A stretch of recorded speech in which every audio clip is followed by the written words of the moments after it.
왕은 진리와 온유와 공의를 위하여 위엄있게 타고 승전하소서. 왕의 오른손이 왕에게 두려운 일을 가르치리라. 이 말씀은 왕이신 예수님께서 영적 전쟁을 수행하시는 목적을 보여주고 있습니다. 첫째, 여기 진리는 하나님의 언약적 사랑에 대한 신실하심을 의미합니다. 하나님께서는 영원 전부터 구속 언약을 맺으시고 이를 이루기 위해 신실하게 일해 오셨습니다. 그리고 때가 참에 그 언약대로 독생자를 보내어 주시고 십자가에 달려 피 흘려 죽게 하심으로 이를 믿는 자마다 죄를 용서해 주시고 구원해 주셨습니다. 곧 예수님께서 영적 전쟁을 수행하시는 목적은 바로 이처럼 신실하신 하나님의 언약적 사랑을 온 세상에 증거하고 선포하기 위함입니다. 둘째, 여기 도유는 구원을 이루어 가시는 과정에서 나타나는 하나님의 거룩한 겸손입니다. 하나님은 오직 권능과 명령만으로도 그 얼마든지 죄와 사망과 사단의 세력을 단번에 쳐부수고 영원전에 택하신 백성들을 구원하실 수 있으신 분이십니다. 그런데 만약 이처럼 하나님께서 죄에 대한 아무런 용서함의 대가도 없이 오직 그 권능만으로 누구의 죄는 사라질지어다 라고 선언하여 그 사람을 구원해 주신다고 한다면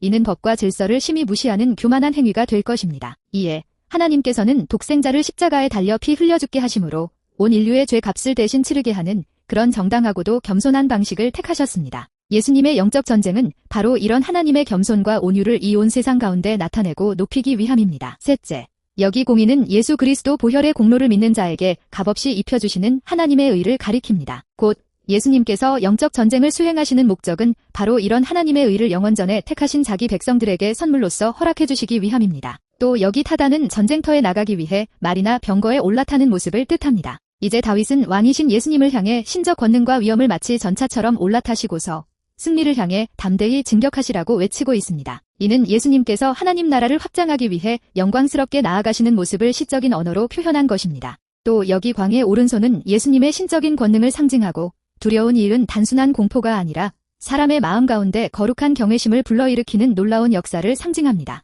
또 여기 가르치리이다는 화살을 쏟아 비를 내리다라는 뜻으로 예수님의 권능이 세상을 향해 일으키는 두 가지 역사를 보여주고 있습니다. 먼저 예수님께서는 죄와 사망과 사단의 세력을 향해서 마치 화살을 쏘시듯이 피할 수 없는 공의의 심판을 수행하십니다. 이로 인해 원수의 세력은 예수님의 압도적인 권능 앞에 항거할 수 없는 공포를 느끼며 무릎을 꿇게 되는 것입니다. 반대로 예수님께서는 진리와 겸손과 공의를 사모하는 자기 백성들에게는 마치 메마른 땅에 단비가 내리듯이 피할 수 없는 구원의 은혜를 부어주십니다. 이로 인해 영원전에 택하신 하나님의 백성들 역시 거룩한 경외감으로 굴복하게 되고 마치 비가 오면 메마른 땅에 생명의 풀이 돋아나듯이 이 온 땅 가운데 하나님의 은혜와 구원의 생명이 넘쳐나게 되리라는 것입니다. 결국 영적 전쟁의 궁극적인 목적은 죄와 사망과 사단의 권세를 무너뜨리고 그 압제 아래 신음하던 하나님의 백성을 해방하여 하나님께로 돌아오게 함으로 온전한 하나님 나라를 세우고 확장하는 것입니다.